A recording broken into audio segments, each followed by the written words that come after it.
एक बार मृत्यु के देवता ने अपने एक दूत को धरती पर भेजा। एक स्त्री मर गई थी, उसकी आत्मा को लाना था। देवदूत आया, लेकिन वह वहां की स्थिति को देखकर दुविधा में पड़ गया। उसने देखा कि 3 छोटी छोटी बच्चियां उस स्त्री की लाश के पास पड़ी हुई हैं। एक अभी भी उस मृत स्त्री के स्तन से लगी हुई है, दूसरी बिलख बिलख कर रो रही है और तीसरी रोते रोते सो गई है। उसके आंसू उसकी आंखों के पास ही सूख गए हैं।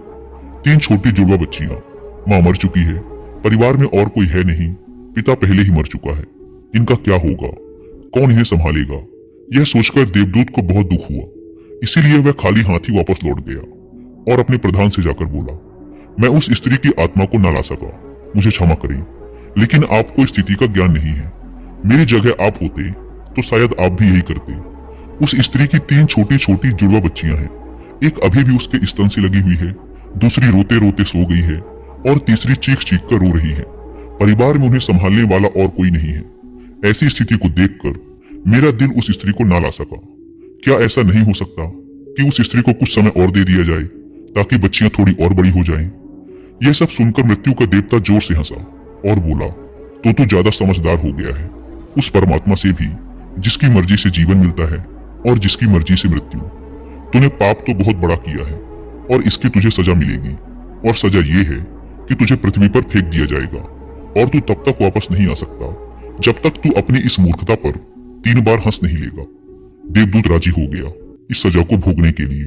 उसे पूरा भरोसा था कि सही तो मैं ही हूं, फिर हंसने का मौका ही क्यों आएगा। देवदूत को जमीन पर फेंक दिया गया। ठंड का मौसम था। वह एक सड़क के किनारे नग्न अवस्था में पड़ा हुआ था। उसी समय एक चमार वहां से गुजरा। वह कुछ पैसों की व्यवस्था करके ठंड के मौसम में अपने बच्चों के लिए गर्म कपड़े और कंबल लेने बाजार जा रहा था। रास्ते में उसने एक नग्न व्यक्ति को ठंड में ठिठुरते देखा तो उसे उस व्यक्ति पर दया आ गई। उसने अपने बच्चों के लिए गर्म कपड़े और कंबल लेने के बजाय उस नग्न देवदूत के लिए कपड़े और कंबल खरीद लिए। उस नग्न व्यक्ति ने कहा, मेरा कोई घर परिवार नहीं है और ना ही रहने की व्यवस्था है। इस भयानक ठंड में मैं क्या करूंगा? चमार ने कहा, तू चिंता मत कर, तू मेरे साथ मेरे घर में रहना, लेकिन ध्यान रखना, मैं अपने बच्चों और पत्नी के कपड़ों के लिए जो पैसे लाया था उससे मैंने तेरे लिए कंबल और कपड़े खरीद लिए हैं और अब तुझे घर भी ले जा रहा हूँ। इसीलिए मेरी पत्नी गुस्सा जरूर होगी और शायद भला बुरा भी कहेगी, लेकिन तू परेशान मत होना, कुछ दिनों में सब कुछ ठीक हो जाएगा। उस देवदूत को लेकर चमार घर पहुंचा। अब ना तो चमार को पता था कि जिसे वो ले जा रहा है वो देवदूत है, और ना ही पत्नी को पता था कि जो आया है वो देवदूत है, जिसके आते ही घर में खुशियों की बाढ़ आ जाएगी। जैसे ही चमार देवदूत को लेकर घर पहुंचा और पत्नी को सारी घटना बताई, पत्नी तो गुस्से से आग बबूला हो गई। वह चमार पर बरस पड़ी। बहुत भला बुरा कहा उसने, बहुत चीखी चिल्लाई। उस दिन देवदूत पहली बार हंसा। चमार ने पूछा, क्या बात है, हंसते क्यों हो? देवदूत ने कहा, जब मैं 3 बार हंस लूंगा तो हंसने का कारण भी बता दूंगा। देवदूत पहली बार हंसा क्योंकि उसे लगा कि चमार की पत्नी ये नहीं देख पा रही कि घर में देवदूत आया है, जिसके आते ही घर में हजारों हजार खुशियों के द्वार खुल जाएंगे। लेकिन उसकी भी गलती ना थी। व्यक्ति देख कितनी दूर तक सकता है। वह तो बस इतना ही देख पा रही थी कि बच्चों के कपड़े और कंबल चले गए। जो खो गया उसे तो वो देख पा रही थी, लेकिन जो मिला है उसे वो ना देख सकी। तो देवदूत हंसा। उसे लगी अपनी मूर्खता कि ये पत्नी भी नहीं देख पा रही कि क्या घट रहा है। अब क्योंकि वो देवदूत था, इसीलिए सिर्फ 10 ही दिनों में उसने चमार का सारा काम सीख लिया। वह जूते बनाने लगा और सिर्फ कुछ ही महीनों में उसके जूते इतने बिके कि चमार अमीर हो गया। साल भर में तो सारे देश में ये बात फैल गई कि उस जैसे जूते कहीं और बन ही नहीं सकते। राजाओं और सम्राटों के जूते अब उसके यहाँ बनने लगे थे। चमार के घर धन की बारिश हो गई। सब बहुत खुश थे और सब कुछ बहुत अच्छा चल रहा था। एक दिन सम्राट का एक आदमी आया और बोला, ये चमड़ा बड़ा कीमती है, आसानी से मिलता नहीं, कोई गलती नहीं होनी चाहिए। सम्राट के लिए जूते बनाने हैं और ठीक इस तरह के बनाने हैं। ध्यान रखना, जूते ही बनाने हैं, चप्पल नहीं। उस राज्य में ऐसी प्रथा थी कि जब कोई व्यक्ति मर जाता था तो उसे चमड़े की चप्पल पहनाकर चिता पर लिटाया जाता था। चमार ने भी देवदूत से कहा कि चप्पल मत बना देना, जूते ही बनाना। सम्राट का स्पष्ट आदेश है, और ध्यान रखना, चमड़ा सिर्फ इतना ही है, कोई गलती मत करना, वरना बड़ी मुसीबत में फंस सकते हैं। सम्राट का काम है। इतना कहने के बाद भी देवदूत ने उस चमड़े से चप्पल ही बनाई। जब चमार ने देखा कि देवदूत ने जूते की जगह चप्पल बनाई है तो वह आग बबूला हो गया। वह गुस्से में इतना पागल हो गया कि डंडा लेकर देवदूत को मारने दौड़ा। उसने कहा, तुझे बार बार समझाया था कि जूते ही बनाना, लेकिन तूने चप्पल बना दी। अब सम्राट हमें छोड़ेगा नहीं, तू तो मरेगा ही, लेकिन साथ ही मुझे और मेरे परिवार को भी फांसी लगवाएगा। इतना सुनते ही देवदूत खिलखिलाकर हंस पड़ा।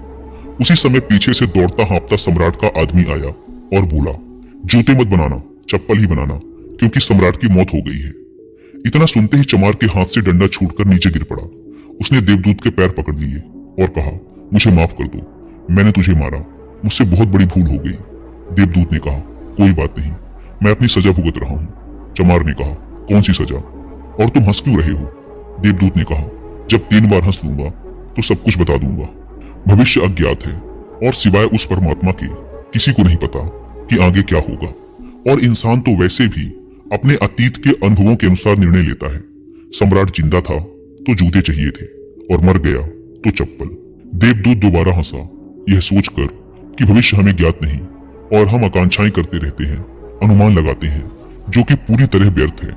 हम इच्छा करते हैं कि ये घटेगा, लेकिन वो कभी नहीं घटता, क्योंकि कुछ और ही घटना तय है।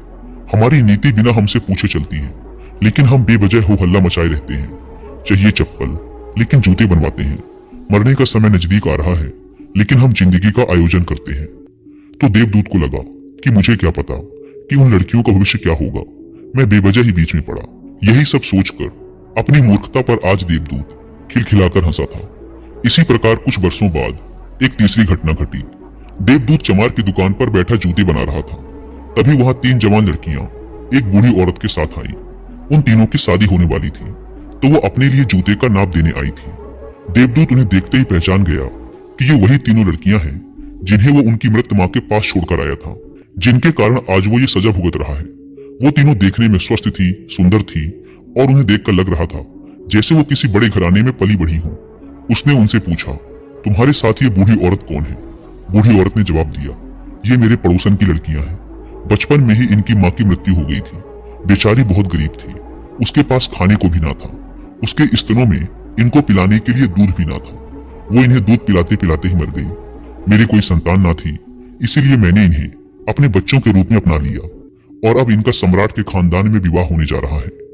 देवदूत ने सोचा, अगर इनकी माँ जिंदा होती तो ये तीनों बच्चियां भयानक गरीबी, भूखमरी और दरिद्रता में बड़ी होती, पर क्योंकि माँ मर गई, इसीलिए इनका लालन पालन इतने धनी परिवार में हुआ, और अब इस बूढ़ी औरत की सारी धन दौलत की यही तीनों मालकिन है। उस दिन देवदूत अपनी मूर्खता पर तीसरी बार हंसा। उसने उन तीनों लड़कियों के लिए अब तक के सबसे शानदार जूते बनाए, और चमार से आकर सारी बात कह सुनाई कि ये 3 कारण थे मेरे हंसने के। मेरी गलती थी जिसकी मुझे सजा मिली। अब मैं समझ गया हूँ कि नियति सबसे बड़ी है, और हम सिर्फ उतना ही देख पाते हैं जितना हम देख सकते हैं, और जो हम नहीं देख सकते वो बहुत बड़ा और विशाल है, और जो हम देख सकते हैं उससे हम उस बात का सटीक अंदाजा नहीं लगा सकते जो घटित होने वाला है। मैं अपनी मूर्खता पर 3 बार हंस चुका हूँ, मेरा दंड पूरा हुआ, इसलिए अब मैं चलता हूँ। और देवदूत वहां से चला गया। दोस्तों, इस कहानी से सीखने वाली बात यह है कि आज घटी घटनाओं को देखकर हम इस बात का अनुमान नहीं लगा सकते कि यह घटना हमारे लिए अच्छी है या बुरी। इसका उत्तर तो भविष्य की गर्त में ही छुपा है। इसीलिए हर घटना पर अच्छी या बुरी की प्रतिक्रिया देना व्यर्थ है। हमें बस जो हो रहा है उसका साक्षी बनने का प्रयास करना चाहिए। गौतम बुद्ध भी अपने उपदेशों में यही कहते हैं कि ना तो अतीत के लिए पश्चाताप करो और ना ही भविष्य की चिंता। बस आज में जियो, इस पल में जियो, और इसी के साथ एक हो जाओ। बस यही एकमात्र तरीका है खुद को उन सभी चिंताओं से मुक्त रखने का जिनका परिणाम तुम्हारे बस में है ही नहीं।